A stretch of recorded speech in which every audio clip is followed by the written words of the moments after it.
You're watching Byline Wilmington on CBS 10 WILM. Here's your host, Don Ansell. Okay, we're back. Our guest is Mayor Bill Saffo, up for re-election, City of Wilmington. Again, if you haven't voted, early voting's in progress. And get out and vote. You can vote before Election Day. Mayor, have you read the Nightlife Task Force report and the recommendations? I think they're great recommendations. So you approve of those? I do. Should council take action on those? We should. And the other part of this is in our legislative agenda that we asked the state to look at this year. One of the things that the city council is asking for from the state is to be given more discretionary responses to ABC permits.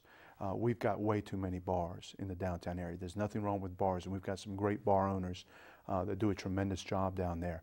But you always have a few that either break the law or do not run good businesses and create a lot of problems for us.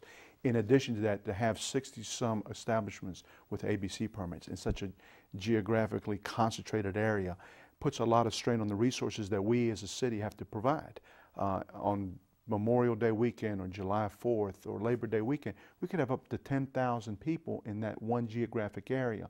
And it's just way too much to put in one geographic area. It butts up to the residents of Old Wilmington, up into the historic district. And I love nightlife, don't get me wrong. But too much of a good thing sometimes is too much of a good thing. Let's move on to council's vote to build shower facilities on the riverfront for boaters. For some reason, this issue has caught a little fire. Yeah. Some are charging it's frivolous spending at a time when the city needs to be more austere. Some are saying it's in the wrong place. How do you answer all that? We've been looking at this for a long time. This decision just didn't come up overnight. Just very quickly, we were looking at obtaining a federal grant some time ago about putting docks along the riverfront there, right there at the foot of Market Street. And there was some issues with that because we couldn't use them for recreational boaters. The Power Squadron Association... You couldn't use the federal funds for recreational boaters? Yeah, you could only use a certain amount of it, and the vast majority of it had to be used for commercial uses. So the WET, the association that looks at Wilmington Harbor Enhancement Group, and the Power Boat Squadron, says this isn't right. Wilmington Downtown chimed in and says we need to do this on our own.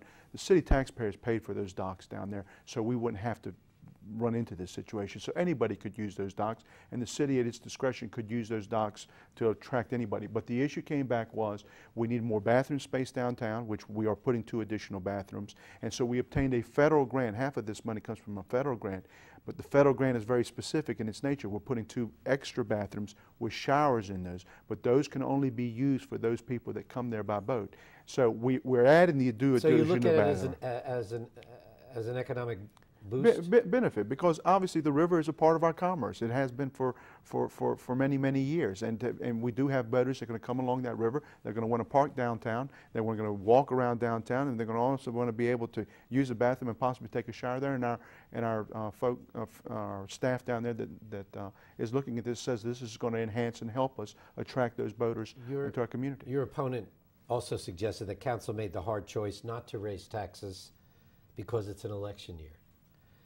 And said that, however, the door has been opened by city manager for a tax hike next year, which is an off-election year for the city. How do you respond to that? Well, I will say this. When I was first elected to council in December of 2003, the first budget year that we went through, we cut taxes. And I don't think anybody says anything about that, and that was an off-year election. You know, each council is different, and each council is going to sit down after the first of the year, look at the budget. The city manager will come in there and give us some recommendations. The budget director will tell us what the view is out there in regards to the landscape in respect to financing. And then we're going to have to make a determination as a council as to prioritize what do we think is important. This past council that I've sat on felt that we needed to hold the line on property taxes, and the charge that we gave to the city manager and to the city staff was let's find a way to hold our property taxes down and provide the basic services that our community has come to expect and want. So these are the tough decisions that we're going to have to make. I can't determine what council will do because there may be a totally different council, but when we sit down we will prioritize what we think is the most important thing. From my perspective is I still think we need to hold the line on property taxes. Yeah, You mentioned the city manager. Your opponent also said the city manager is looking for another job. Is that true?